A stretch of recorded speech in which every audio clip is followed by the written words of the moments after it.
And don't worry, something that is very important to Ron is it says protecting girls' sports. I think what you have to do with people who say they're here to protect girls' sports is ask them to name one woman who is a professional athlete. Just name a woman. Name a woman. Name a woman. I can't do it.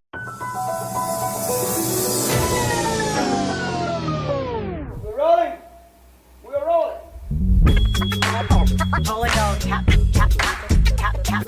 This is a real thing. Real thing.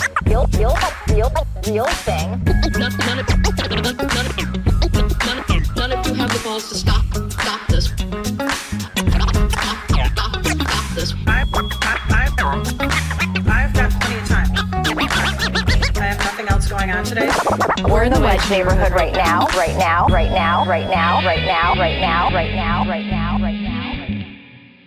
You don't think Michele Tafoya, sideline reporter Michele Tafoya, will pose a serious challenge to Peggy Flanagan? No, remember she was filming one of those little jokes. She was filming one of her ads at the Nick Shirley like daycare in Loring Park, and then the drag queen like sung her out. It was beautiful.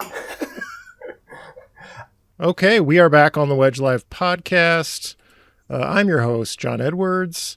I'm joined by sideline reporter Taylor Dahlin and Ethan Knight, who is our far left wacko correspondent representing the DSA on. You're the official representative of the DSA. I am not. I am not an official representative of TCDSA or National DSA. I am here in my own capacity. Okay, but I am the Wedge Live's foremost far-left wacko. Yeah. So we can't ask you to answer for just the crazy far-out platform of the National DSA. Can we ask you? I mean, you can, and I'm happy to give my own personal opinion of it. Okay, we'll save that to the end. Everyone keep listening because the DSA will have to answer for their crimes by the end of this episode. Yeah, I expect to be asked about Thanksgiving. Thanksgiving. Okay. Okay. Peggy Flanagan defeats Angie Craig by 20 points. Is that our top story, Taylor, you think? Yeah. Blowout. Total blowout. So you've been following this much closer than I have. With my eyeballs have been focused on Minneapolis only. So I can give, after you, I can give the uninformed voter perspective on this race. But you have been following it much more closely. So you give us the informed person's take. I just think in the end it just came down to people were so mad at ICE and at Operation Metro Surge, and that the same things that motivated the caucus turnout, the high caucus turnout, are the same things that motivated people to vote. And it was the same the same good news for Peggy. You know, the high caucus turnout was great for her, and so was the high turnout on Tuesday. So I think that was ultimately it. Like, you know, Angie Craig tried so hard to make this about fraud and tried to pin Peggy just to any kind of fraud. And people just didn't want anything to do with that. And I think also the negative ads that they just filled us with. Like, I think those probably may have even turned people off from Angie to some point. But I think ultimately it just came down to people did not have any stomach for Angie Craig after the Lake and Riley Act vote, and taking so long then to even address that. The only ads I was seeing from Angie Craig were those ads where she was kind of trying to thread the needle. You referred to it on the fraud stuff, where it's like, it's not Tim Walz's fault, but it totally is the administration's fault, and it was Peggy Flanagan. Peggy Flanagan betrayed Tim Walz by being responsible for all the fraud that is happening. It was a weird trying to thread the needle so they don't offend the Walz family, but also try to take the Republican angle on the fraud that, oh yes, it definitely was their fault, but Walz was apparently out to lunch, and it was totally Peggy Flanagan who betrayed our man, Uncle Tim. And I don't know who that would really connect with, especially in a Democratic primary. A lot of weird ads. I don't know what the positive case for Angie Craig was supposed to be, and it just felt like had prepared for this race as if Trump was ascendant. And then when things started to go bad, the ICE surge happened. Oops, I'm the pro-ICE candidate. in the year of the Gestapo coming to Minnesota, and oops, I'm the pro-Israel candidate, when anyone with a brain could have seen you were on the wrong side of history, taking the pro-Israel side, and everything went wrong for our friend Angie. Ethan, do you have a take? Give me the reasons why this is actually a sign the DSA is ascendant. Yeah, so I think that the issue with Angie Craig, I won't say the DSA is ascendant any more so than I would have previously. I think that we certainly have a significant amount of momentum. And I say that as a member, again, not as a representative. But I do think that there's something interesting about the descendants of centrism and the idea that, like, somebody who's a moderate is inherently more electable or is somebody who is going to get people out to vote. And everything in Angie Craig's entire political career seems to be something that's always been a calculus. I'll take this position so I don't have to take this position. I'll buddy up to crypto and Eric Trump in a way that benefits myself, and I'll be able to do something maybe down the line, and kind of splitting the baby. And what I think we're seeing, especially with the 20-point victory in Minnesota, is that people don't want that style of politics anymore. People don't want somebody who doesn't have strong convictions for what they believe in, and they're not really willing to try and find a middle ground when that middle ground is between, I want my neighbors to be safe and your neighbors should be taken away from you. Yeah, very, very old-fashioned candidate, not a candidate of the moment, Angie Craig. And so we don't think Michele Tafoya is going to pose a serious threat. I don't know anymore. I don't know. Like the Republicans, they tried to run the MyPillow guy. He was supposed to be the Trump candidate. I don't know who a strong Republican candidate is anymore. I have no idea.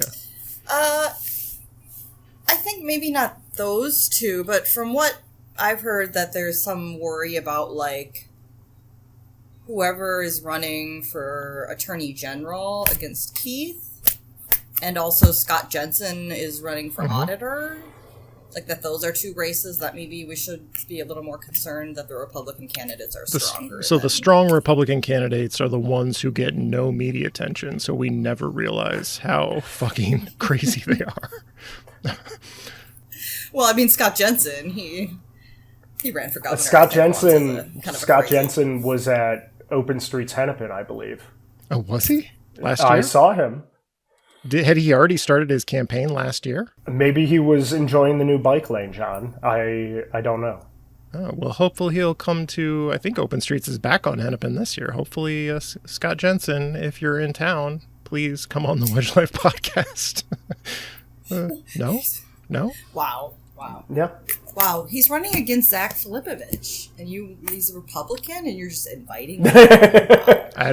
I teased, during the Zach episode, I felt like maybe I teased him too much about the way he dressed, and I felt like we were maybe touching a nerve about a bad time that he had in high school, and what, Taylor, have you heard anything about this? Did he get teased about the way he dressed in high school? I don't think there's any trauma after the episode. Well, that's good. I mean, I do think it's a nice change of pace from a navy or black suit. So the suspenders, you mean? Yeah. Well, I didn't. Yeah. You said the suspenders. I was talking about the color of the suits. The tan suit, like Obama. Which, if you were, I mean, personally, me, as a DSA member, I would like to try and whip up controversy, and I think the tan suit is ripe for it. So are we ready to move on? Do we need to talk about Klob? Governor Klob? Are we all united behind our future Governor Klob? I am. Yes, very much so. Look at that. And it has nothing to do with the fact that I have heard that she really likes positive reinforcement and she responds well to it.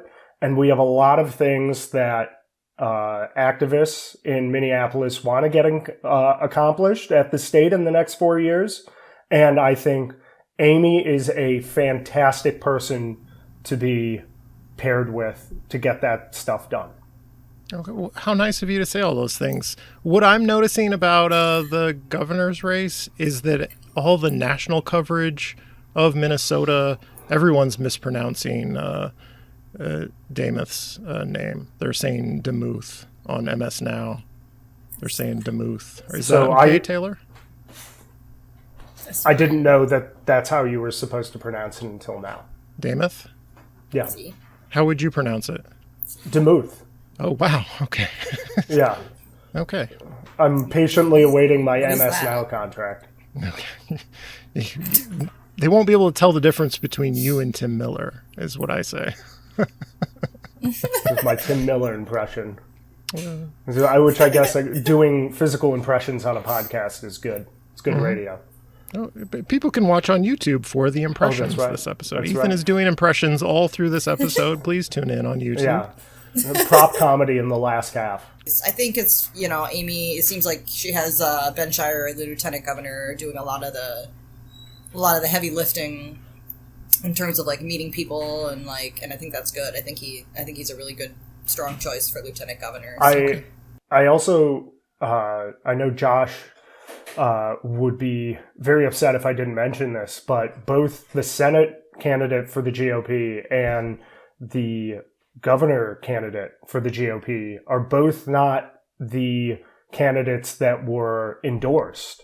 In fact, was Lindell endorsed by the GOP? I know he was endorsed by Trump. I don't think so. It's Kendall Qualls, I believe, That's was right. the GOP nominee. Yeah. Yeah. It's just so both the Trump endorsement and the convention endorsed candidate in the GOP failed.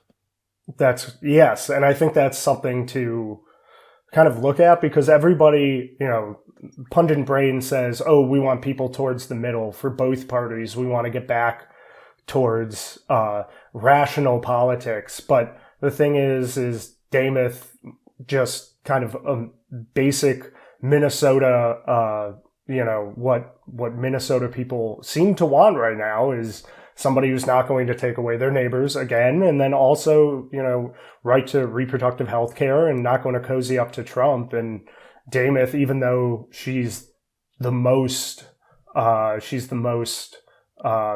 moderate of the bunch, which is not much, but she still has been very open in courting the president and also all of these far right policies that they seem to want these days. It's not that she rejects MAGA. She's just the most low key personality of those candidates. She's every bit. She's along for the ride for all the MAGA and Trump stuff that comes down. More than along. She invited Nick Shirley here. Right. Remember that? Yeah. So it's that which has gotten memory hold. The Star Tribune didn't even mention Metro Surge in their GOP write-up, or that she did that. And it's okay, too many people are forgetting that she worked with him. So hopefully we have a healthy debate about who invited the Gestapo to Minnesota and who would fight against it. Hopefully that's part of the debate. I imagine we'll also be debating who's good on the economy and prices and that kind of thing. But what else, Ethan, or will we be debating in the general election now? Yeah, I have not, admittedly, I have not door knocked in as much as I used to, which is still, and used to, I mean last year, but which is still, I would say, above the average person. And I think the most important things right now for people unique to Minnesota is definitely Metro Surge. And honestly, just a feeling of, I don't want to say vengeance, but a feeling of fairness and justice in that regard. But I'd also say, first and foremost, on everyone's mind is the cost of goods and affordability. And, I think that one interesting thing I see is also an advocate for different modes of transportation, different land use, is that what has started to move people and what people are saying is, I don't want to drive anymore because it's too expensive. I want to ride a bike. I want to take the bus because I save so much on gas. And so I think these things that are have always been on kind of the periphery, and people say, oh, I care about the economy the most, but it's just kind of been like the answer that people are supposed to give. They're actually feeling it, and it impacts them in ways that it hasn't impacted them before. I'm hoping we can have a debate about healthcare and all the money that has been pulled out of our healthcare system in order to fund wars, the war in Iran, and also to give away all our money to the billionaires, because there's a lot of people about to lose their healthcare or have already lost their healthcare, and there's a direct connection there. Taylor, you have any thoughts? What are you hoping the debate will be focused on? Yeah, I think the healthcare too aspect, just like what's in the news right now is just how of all these U of M employees are finding that they are basically getting a pay cut via their health insurance premiums rising thousands of dollars. And so things like that, I think, just talking about how we're going to fund social services and things as we stop losing or being able to rely on federal grants. How do we take care of people and spend our money wisely, and that we're not wasting it on I don't know. I just feel like we have to think about how we take care of people and want to help people rather than hurt people more. Spend, fund foreign wars. And maybe we make a connection to everyone's property taxes going way up this year. When federal money is yanked from states, those levels of government have less money, and we can't run a deficit like the federal government can. And so the billionaires' taxes have gone down at a time when your local taxes are going up because all that money was pulled out. Yeah, and I would also say that on the local tax issue, to bring it home, is that the people who were in the organizations that were booing the tax base for Minneapolis and cities like any large city in the U.S., this isn't unique to Minneapolis, which I shouldn't say on here, but it isn't unique to Minneapolis, that all of these taxes were paid by corporations. And a weird impact of remote work is the fact that these corporations are no longer paying these taxes in the means of rent in these buildings downtown. And so now that tax burden is being put on homeowners and renters in the Twin Cities and other large cities. And that now needs to be recouped in another way. And I think it needs to be said that this has been a tax break for the wealthiest and the corporations that are making the most money in human history, and providing an insane amount of wealth to a very small amount of people in the U.S. So before we move on to the Hennepin County Attorney's race, we need to acknowledge that the person who begged off this episode, our friend Josh Martin, high party official Josh Martin, said he would not be able to show his face on the Wedge Live podcast today. Felt like he had to keep his head down. We don't know why. We don't know what's going on. The chaos in CD5 after Josh Martin took over has been overwhelming. I call him the Ken Martin of CD5, with just boring as hell on the surface, but under the surface, just roiling chaos as he brings an institution down from the inside. I would also like to point out that if a high party DFL official vacates, there is a power vacuum that only a DSA member can fill. That's right, and Josh. I think this is, let that be a lesson to you, Josh. Yeah, Josh, if you won't do it, the DSA will, and then the Wedge Live podcast will have fallen to the far left. It's already happening, Josh. We love you, Josh. We know you're listening, but we're going to tease you anyway.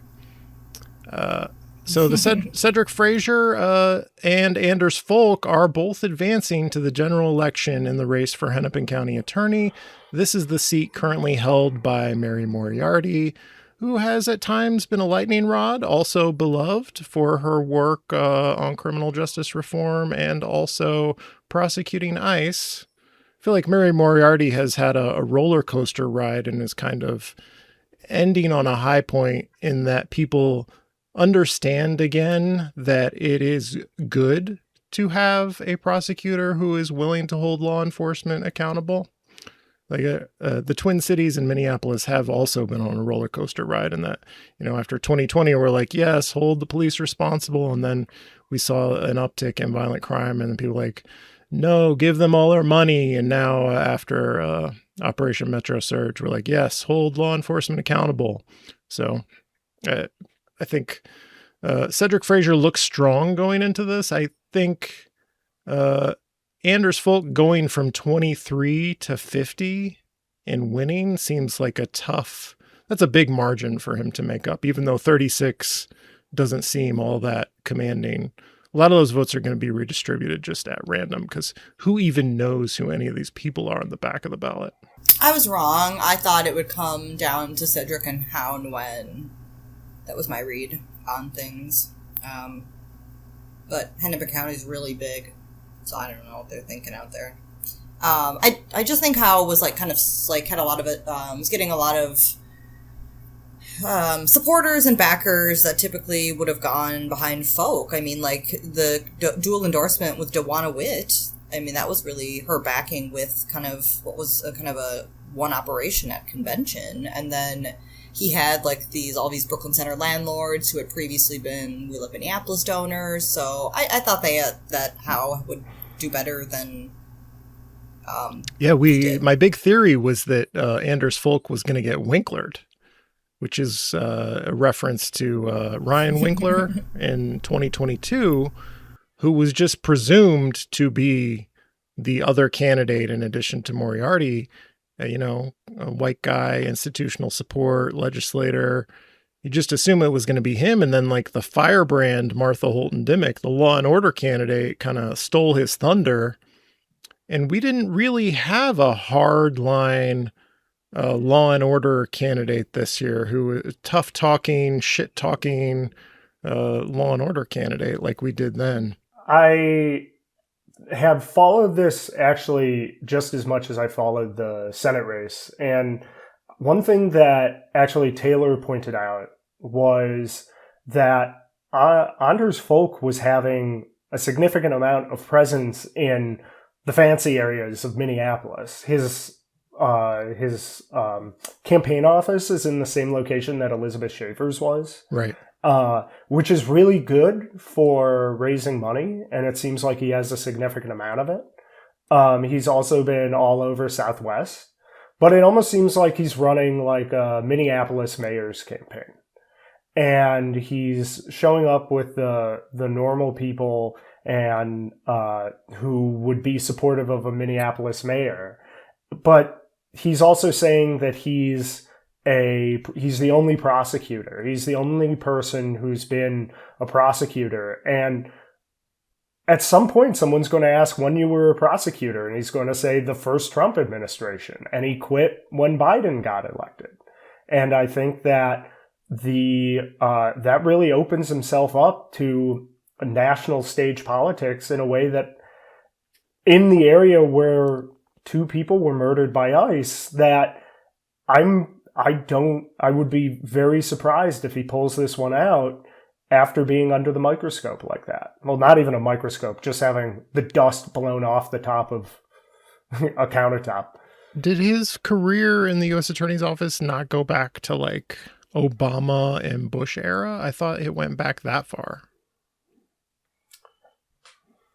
Am I wrong? I cannot remember. I don't know if it was Obama. I do know he is currently a partner with Jones Day, which is, I'm not sure if people know, it's one of these law offices that has struck a deal with the Justice Department to do pro bono work for right-wing groups in exchange for a non-prosecutorial agreement. So there are a lot of ties with Republicans and right-wing beliefs from him that I think, is going to be, again, going to be really hard when people in this area do care about social justice. So I have tracked down the years.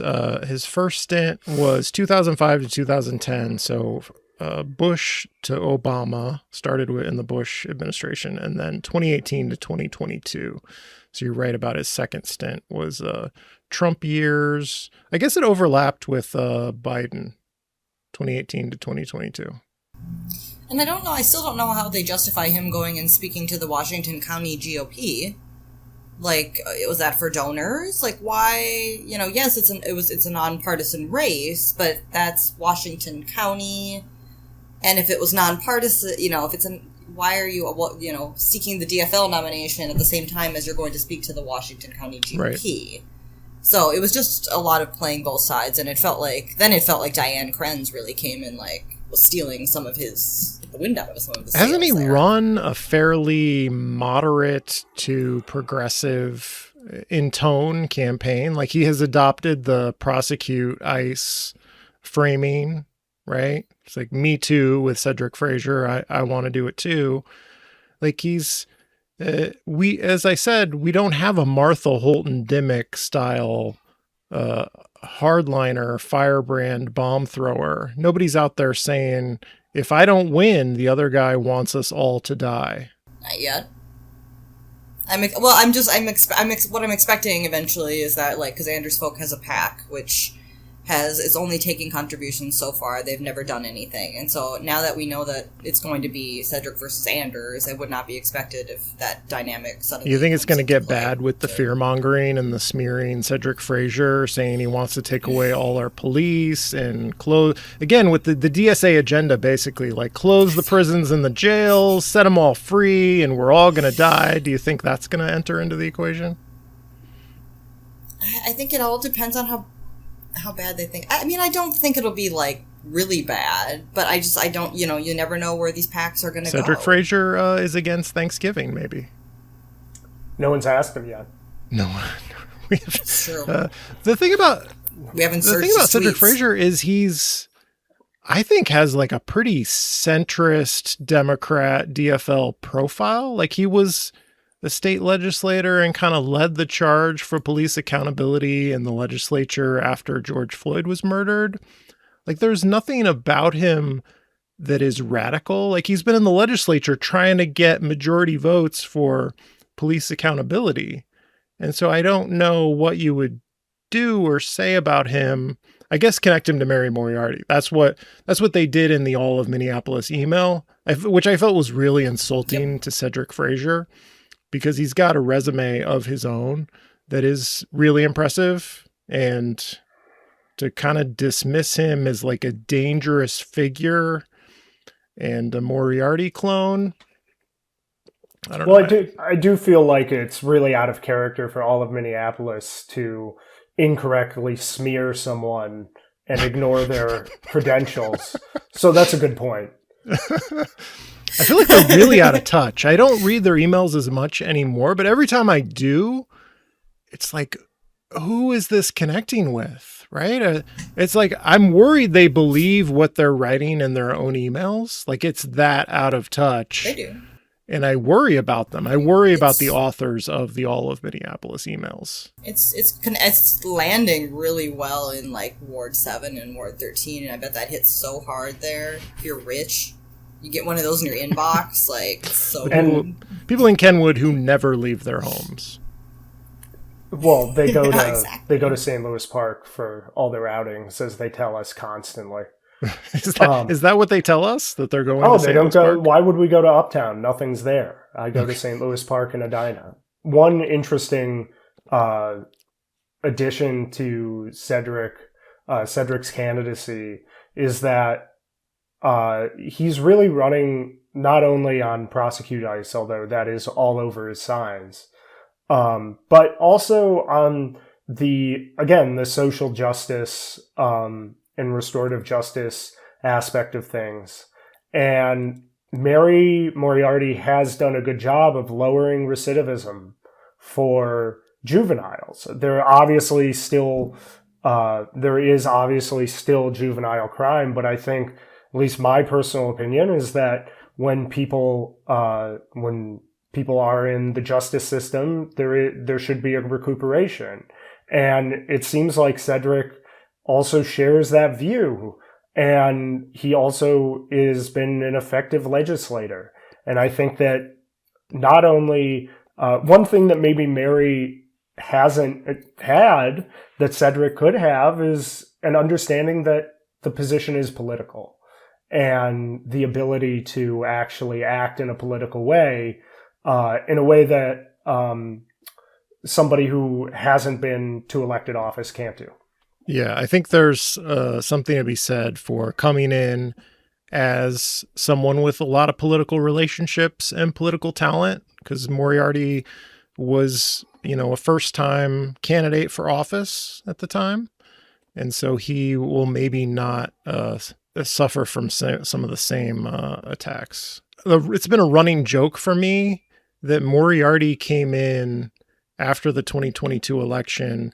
And if people remember in Minneapolis, there was a massive carjacking surge in 21 and 22. Also a lot of robberies. Those are both in the same. So carjacking is a subset of robbery. And both of those stats were through the roof.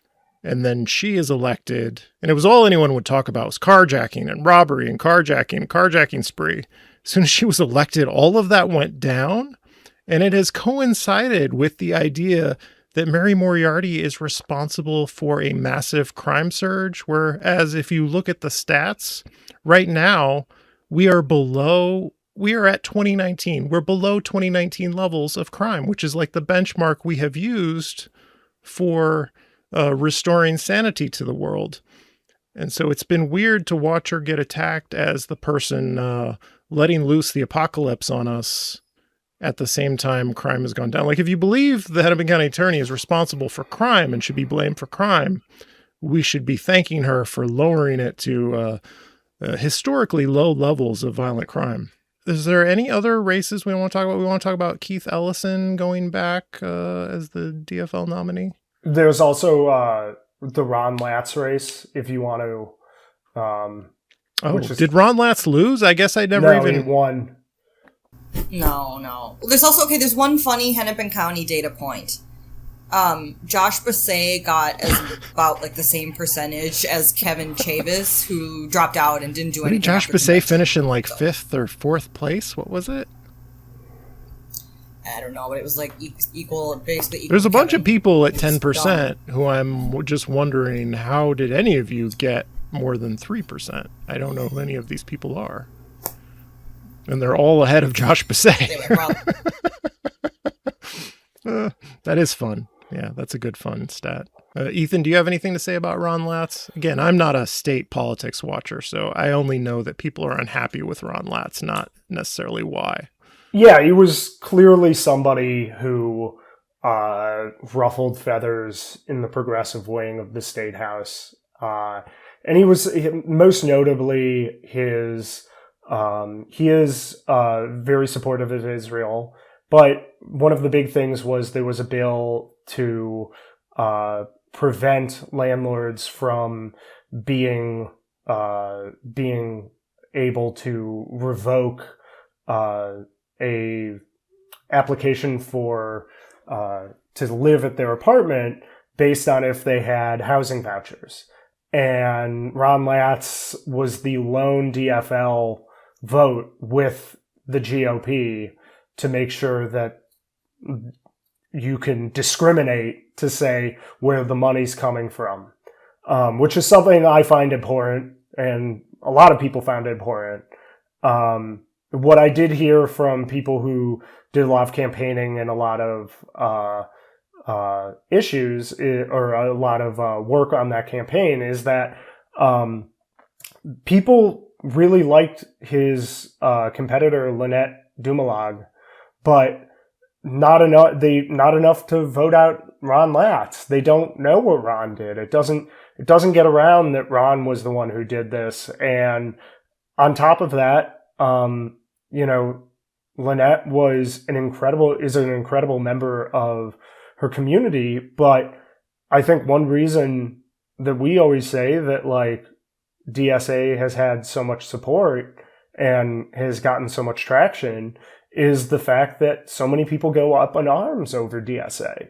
And if you're not a DSA candidate, but you have really good progressive policies, it might get swept under the rug because it doesn't get clicks, it doesn't get headlines, it doesn't come across whoever works at the Star Tribune, it doesn't come across their desk. So I think it's like an unfortunate nature of the political landscape right now, but it's very good for me. It's really hard to break through against an incumbent for state legislature. Like, unless they have committed a crime or have done something to make themselves unacceptable in a very high profile way, very hard to break through, because it's kind of nobody pays attention to state legislative races, really.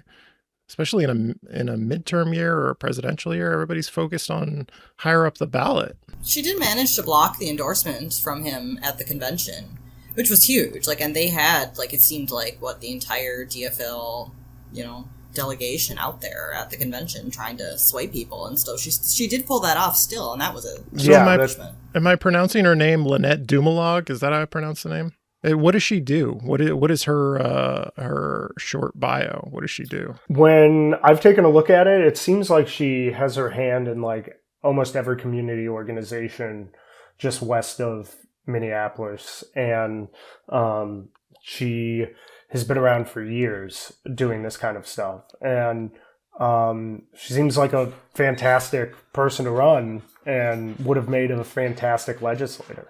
Well, that's too bad. Also, we should put in a plug for Keith Ellison, because we don't want a Republican attorney general. That would be really bad. In the wake of Operation Metro Surge, there's some guy running as a Republican with a generic name that you've never heard of, and you've never heard anything bad about him because people aren't paying attention to that kind of stuff. But just take it for granted he is a crazy person, because he's running as a Republican in this day and age.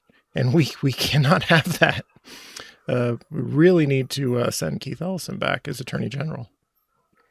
Does anyone actually know anything about the Republican candidate for Attorney General? Is it David Maggott or is it someone else? I thought it was somebody named like Schultz or something. Oh, yeah. I don't know, but all I know is people who are like smarter than me tell me that like we should be a little Ron concerned. Schutz. Wow, he really looks like the senator from Florida, like the snake-looking guy. Oh, the one who committed Medicare fraud? Yeah, whatever his name is. I forget his name. Schutz. Yeah, he doesn't look... He's scary. I don't know if people... Seeing the photo, I think Keith Ellison probably is going to be fine, because that is a scary, scary looking man. He's going to eat you. He looks like that Muppet. Are you talking about Muppet that's kind of like the eagle? That is mean to Sam the Eagle. He does not look like Sam the Eagle. I also thought he looked like Sam the Eagle. He does look like Sam Sam the Eagle. Muppets are adorable, and this man is scary. That's not an adorable Muppet. Sam the Eagle. You got to put a side by side on the episode, and let the people decide. I think Sam Eagle isn't cute. He's everybody scary. loves all the Muppets, and nobody loves Ron Schutz. Ron Schutz, in 3 different places on his website, says he's talking about a $110 million jury award for the inventor of the MRI machine and his small company. Some civil litigation against the inventor of the MRI machine. Mm-hmm. And he won $110 million for the inventor of the MRI machine. I've seen it 3 different places. Okay. How old is this? So my God. When people start hearing about it, the first place you heard that you're going to hear a lot about the MRI machine victory is here on Wedge Live. He stands up for the inventors of medical devices. That's right. Where would we be without the MRI machine? We need to protect our inventors. I didn't know MRIs were only invented in the 70s. That's whack. And don't worry, something that is very important to Ron is it says protecting girls' sports. So if everybody wants to know where Ron stands, issues of civil rights and our neighbors and our friends, I think right there. I think what you have to do with people who say they're here to protect girls' sports is ask them to name one woman who is a professional athlete. Just name a woman. Name a woman. Name a woman! I can't do it. Miss, for $1, name a woman. Name a woman? Yeah. Name a woman! Name a woman! Yeah, I was about Jamie to to say. do this. We have a job for Jamie Long. Jamie Long, Yes. only he can do Name a this. woman in sports. And who isn't Serena or Venus Williams. No, That's and I don't will even not- think they could do that. I don't they think could do that because they'd be like, I can beat her. Yeah, these are spiteful men. Yeah. Not like you or I. So how did everyone spend Election Day? What did everyone do on Election Day? Election Day overlapped with, I'm listening to this trial in housing court. That's like a 3-day trial with 110 grant, which is fun. But I was in that all day in the Zoom court, and then I had plans to go to both, and then I voted. And then I had plans to go to both Peggy's and Ilhan's parties, but then I timed it really bad, and I was just at Peggy's all night. Ethan, what did you do? Yeah, I went to vote in the morning, and then after work, I worked out and then had a couple DSA meetings. And then after that, went straight to Ilhan's because Ilhan had it at Ice House, and it's close to where I live in the greater Wedge metropolitan area. Mm-hmm. And stood there and refreshed my phone repeatedly for the Wisconsin governor race. So yeah, me and all the people who were door knocking over there were disappointed, but it is what it is. When you say you worked out, what is your workout? What do you do? I go to the YMCA and lift weights. Okay. So All a right. little bench, a little press, some abs. Call it a day. Just trying to keep everything from falling apart. You're targeting your abs specifically? Well, I have found that if you work out your back and you work out your abs, you do not have significant back pain. And that is like my ultimate fear as somebody who had back pain throughout college when I was competing in track and field. I just don't want that ever again. Okay, well, I was under the impression if you do the major compound exercises that your abs just are getting hit all the time. Nah, by you got to those do other them. exercises. You got to do them on top of it. Okay, It's extra credit. Okay. Okay, well, fine, John. You do you. What do I know? What did Well, you do on election? I have some serious back pain right now, so we're going to take your word for it that all of this is necessary. So this was all a long setup. I don't really care about what either of you did on Election Day. This was just a long setup for my new segment, Diary of an Election Judge, because on Election Day, I was serving as an election judge. I was doing my patriotic duty, helping people vote, registering new voters, signing them in, making sure no one was turned away without being able to exercise their rights as Americans. And so I posted these online, and I noticed there's an alarming number of people who live on Aldrich Avenue. It's an avenue that goes all the way from north to south in Minneapolis. They pronounce it Aldrich. There's an H. Yeah, there's an H. How is the CH on the end of Aldrich pronounced Aldrich? Some people also say, like, not DuPont, but, like, DuPont, or, like, they'll say it like it's, like, the Connecticut, like... DuPont. I've noticed that people spell it with a capital P. That's what I've noticed. I've never noticed a fancy like weird, that. weird pronunciation of DuPont. The capital P is only the part where it starts going through Lowry Hill. When you go through the Wedge and then south, it becomes DuPont with a lowercase p. That's right. I think so. Yeah. Another thing I saw an elderly couple had just finished voting. I don't know if I'm allowed to tell these stories, but no one listens to podcasts, so I think I'll be okay. No one will actually get this far into the episode to report me.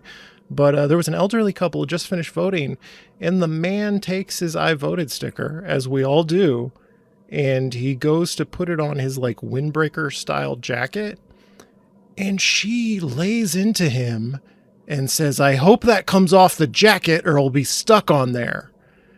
Basically scolding him for using his I voted sticker. It made me so sad for this man. That is a couple that has been married probably 45 years. Or more. They were very old. Yeah, and I would say that they have lived a very fulfilling life together if she's doing that at that age. That's what I say. But again, I'm very swayed by my experience around old Jewish couples. Mm-hmm. And so they also might be an old Jewish couple. That sounds like old Jewish couple behavior. Well, just be grateful you're both together still after all these years and treat each other nicely. Just cared about the jacket. John, do you have a nice jacket? I've put my share of I voted stickers on, and I'm pretty sure they are designed not to leave residue or ruin your windbreaker. They're not eggshell. They fall off all the time. They're constantly falling off. I also think that maybe you should take it upon yourself at the general election to let people know that it won't leave residue. Yeah, or to let people know anything that happens within earshot of me could appear in my new segment, Diary of an Election Judge, which will become a book in no time. I'm collecting stories for a book. These are all very interesting stories that I'm telling. Well, Peter Wagenius was wondering where you were at the Peggy party. He had his iPad and he was like, "Where's John? I want to nerd out about the numbers." And I was I'm so glad that he had world famous Taylor Dahlin in front of him, and all he could think of is "Where's John?" That's very heartening. And also numbers. Yeah. I was like, he's not here. He was election judging. I'm always so exhausted. Other people are out partying when the results come in. I just go home and collapse and like refresh my phone waiting for the results. My final anecdote from my day as an election judge, party balance is really hard to find. It's important for election judges because there are certain tasks that you have to have representatives from each of the major parties to do, and I won't go into what those things are, but we're supposed to have party balance available to us in case those tasks come up. And so our first Republican judge of the day just disappeared. We don't know where she went. She was there for a couple of hours just reading a book, not paying attention to anything, which is fine. There are some judges who just are not doing their job at all. It's a very small minority, and on this day it happened to be our Republican judge. And I guess she decided she was done and was gone, and so we got a replacement Republican towards the end of the day. And he started telling these weird stories at the poll books where people are getting signed in to go vote. And he's going on about how he used to be a bounty hunter and a repo man, just a real character. And then he says he only took this job to get experience. This job as an election judge, so he could get experience to testify in court about election fraud. Hell yeah. So, this is average Minneapolis Republican. I look forward to the Wedge Live podcast with this man. Yeah, let's find other Republicans. It's just like, so we had a 19-year-old poll book specialist, the person who was basically in charge of helping the lesser election judges know how to use the iPads. And he had to tell this man in his 50s to be more appropriate. I thought it was funny that a 19-year-old is telling this like 55-year-old gruff Republican guy that he should use more appropriate language as we're here election judging. And that got him to, quiet down. Well, those are my stories. Stories with John. I mean, I could talk about the election in Wisconsin. Do you want to talk about Francesca Hong? I think I do as a DSA member, but I do also because I think it's a really good case of, I think it's a really good, case of, both somebody doing a good job and also somebody kind of getting to national prominence really quickly and maybe, I don't know, not being particularly ready because everybody saw the famous Thanksgiving clip, which has now been Thanksgiving Gate, where she has all these tweets saying that she doesn't like Thanksgiving and other holidays. And she ran this campaign barnstorming across the state, becoming a household name when no one else was really campaigning across the state. And then kind of the planets aligned and two of the current and former lieutenant governors dropped out.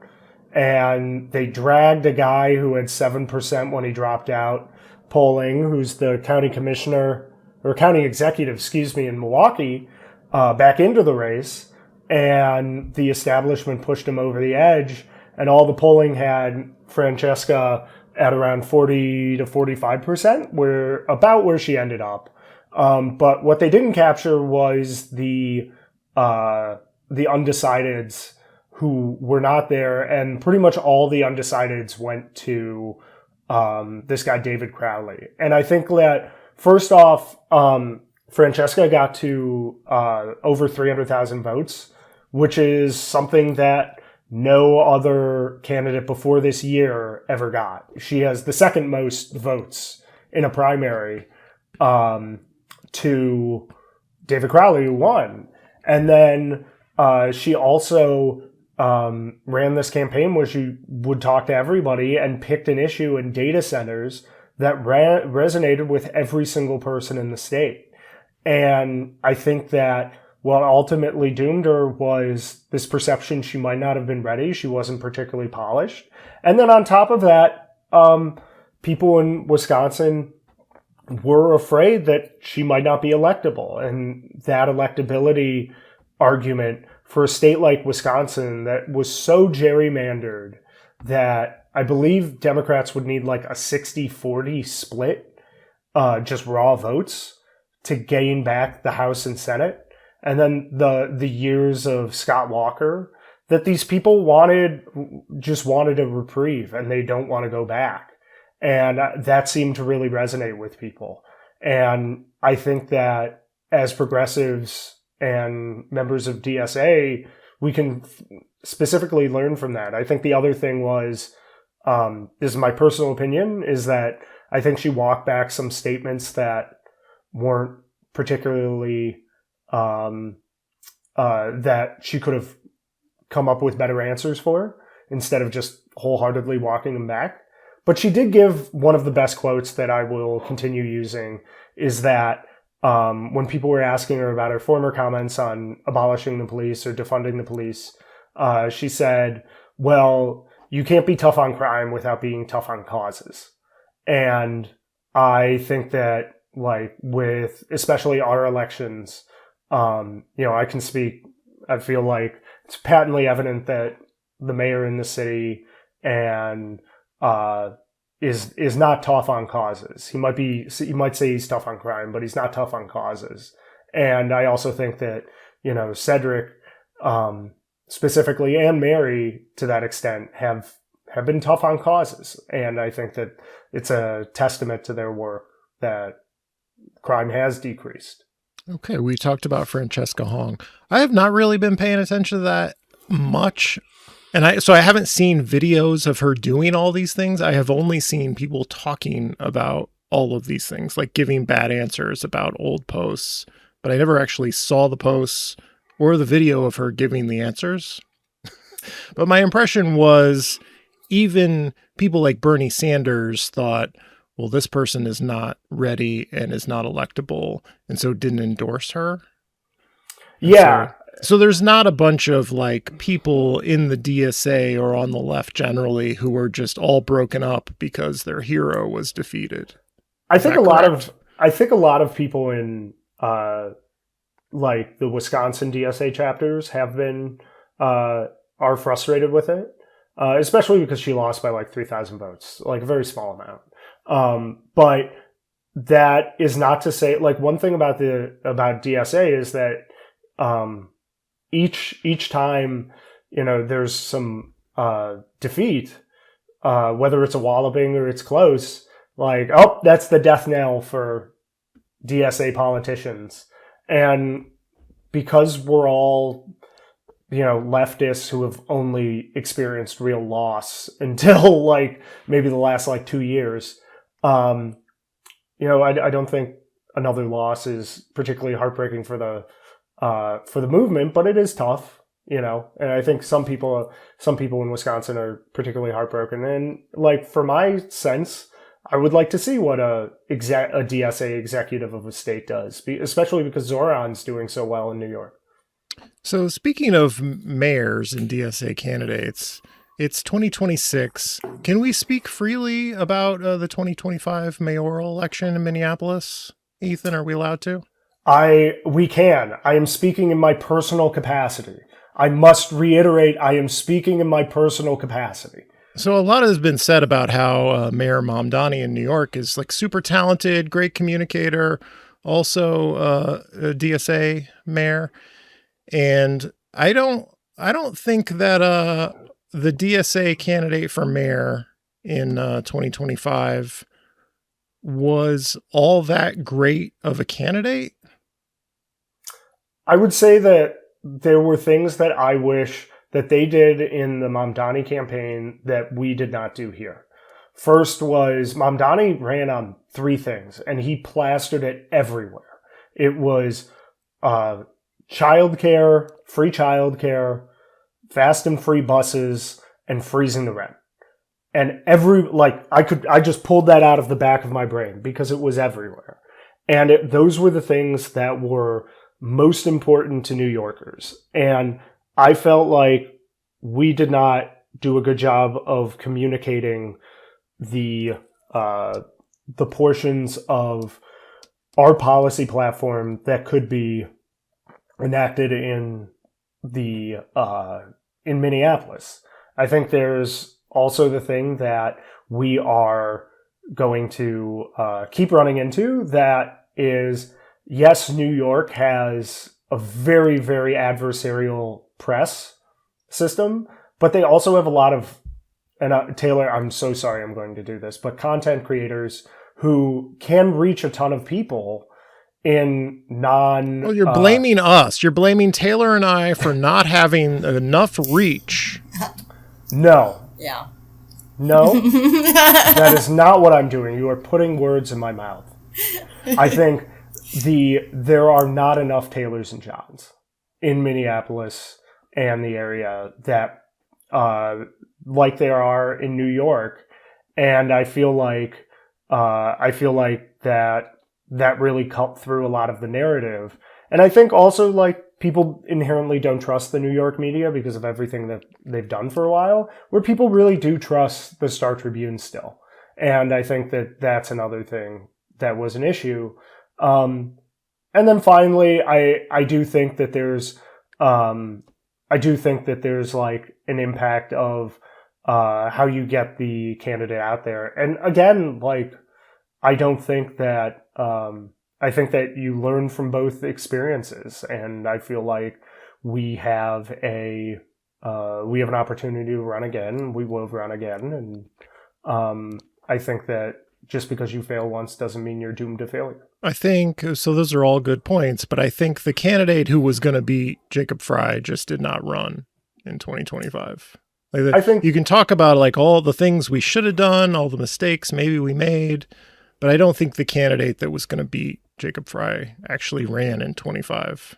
I will also say that I have told this story a bunch, but I was door knocking actually for Katie Cashman in 2025. Who's not DSA endorsed. I was doing it out because I like her, and she did a great job on the city council.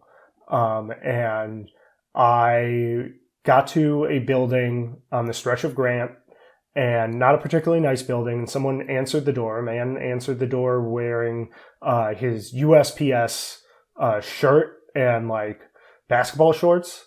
And he was probably in his mid-40s. And I said, gave him the spiel talking to Katie. And then I said, "Oh, who are you voting for mayor?" He's like, "Oh, Jacob." And he hadn't heard of that. He didn't know the city council existed. He didn't but he was like, "Oh, I know Jacob." How do you even know Jacob Fry is our savior if you don't know about his foils on the city council? That makes no sense. What kind of concept of the world is there where only Fry exists and the demons on the city council don't exist? That's like him, God without Satan. Yeah. I asked him, I said, "Well, why are you voting for Jacob?" And he says, "Because I see him at the bar and I like hanging out with him." And I just think that there is, Jacob Fry has a unique quality to be a mid-sized city mayor, and where everybody knows him and everybody feels like they have a connection. And that's some unique talent. And it would be hard for anyone to beat. Yeah, for someone who pays almost no attention, is just kind of giving surface level attention to social media about local politics, Jacob Fry seems like a normal person, just a regular guy. Oh, yeah. And other people, Omar Fateh kind of seems like a guy who's running for something.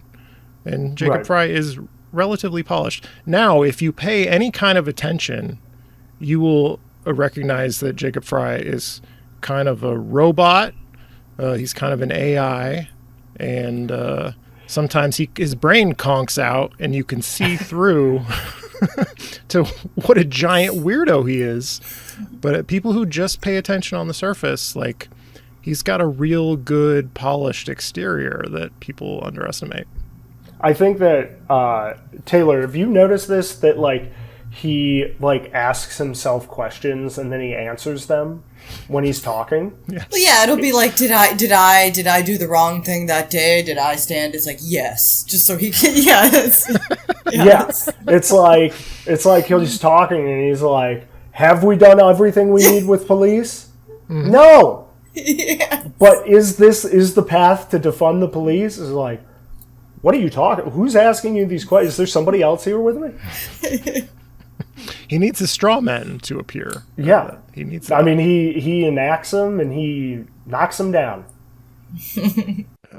Okay, are we done with this episode? Anybody got any recommendations? Ethan, do you have any recommendations for us? Join your local neighborhood organization, join Sway, join DSA. We play softball, we play basketball, we do other things besides local politics. Yeah. Do you accept members of the Green Party in DSA? Can you do we both accept of those all things kinds? They have Cam Gordon. Yeah, it takes all kinds. We have Cam Gordon. What do you have, John? Yeah. I just have Taylor. Taylor, what are your recommendations? Go to Cairo Grill and get sambusas, which you can do so easy now because the Franklin Avenue, a lot of the Franklin Avenue bike path it's done. It's not open, but you can at night. It's so go get sambusas there. They're the best sambusas in Minneapolis. I don't know if I trust an unfinished bike lane at night. That sounds like the most dangerous thing. Not at You're going to fall into a hole. Who are you?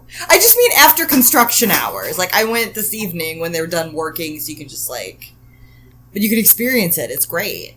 Is it completed from Lindale all the way to the endpoint in the east? I biked from Lindale to just past Chicago, or to Chicago, that little strip mall, and it was done. And I could see further, and it was pretty close to done. There's just ramps up and down, but the path part. Is there any risk of falling into a hole if it's dark out? I didn't encounter any holes when I was there. They have little ramps. There are some little just 1 inch down, but they have ramps put, or even some welded. Or have they opened the sidewalks? I mean, yeah, people were on them. Oh, okay. Well. Did John, did you ever fall in one of the holes on Bryant? Oh, for the gas work? Yeah. It was bad enough that I took video of it because it seemed like if it had been dark out, it might have got me. Like that'll catch your tire. It was real bad. They left it like that for weeks. Yeah. I fortunately survived. We're all thankful that you're here. I almost fell in like a couple times. And they're not really holes. You say hole, we're talking about holes. They weren't really holes. They were like square patches where it's just a couple of inches drop off, but it's like steep and immediate. So you don't want to bike over that. Oh, there's some of those all around now to put in those speed bumps. Yeah, like, those are different, but yeah. Okay, they're like everywhere. That, okay, yeah. Yeah, they're trying, Centerpoint promised years ago that they were going to move all the gas meters outside, and then they just kind of sat on their hands for years, and now they're trying to do all of them at once. And they're just leaving square patches in the ground everywhere. Yes. What? We don't recommend Centerpoint. Just go without gas. Yeah. That's right, folks. Mm-hmm. That's what I believe. Yeah. Well, thank you to my guest, sideline reporter Taylor Dahlin and Ethan Knight, who is not a representative of Not a DSA. Representative of TCDSA, just a member. Mm-hmm. And I'm your host, John Edwards. Thank you for listening and watching, especially watching because you want to catch all of Ethan's impressions throughout the episode. So rewatch this episode. And this has been the Wedge Life podcast. Thank you to Tim Miller, who has joined us here at the end. Well, thanks, John. It's been the Wedge Life podcast. Thank you for listening. This is a real thing. Real thing. None of you have the balls to stop this. Stop this. I've got plenty of time. I have nothing else going on today. We're in the Wedge neighborhood right now.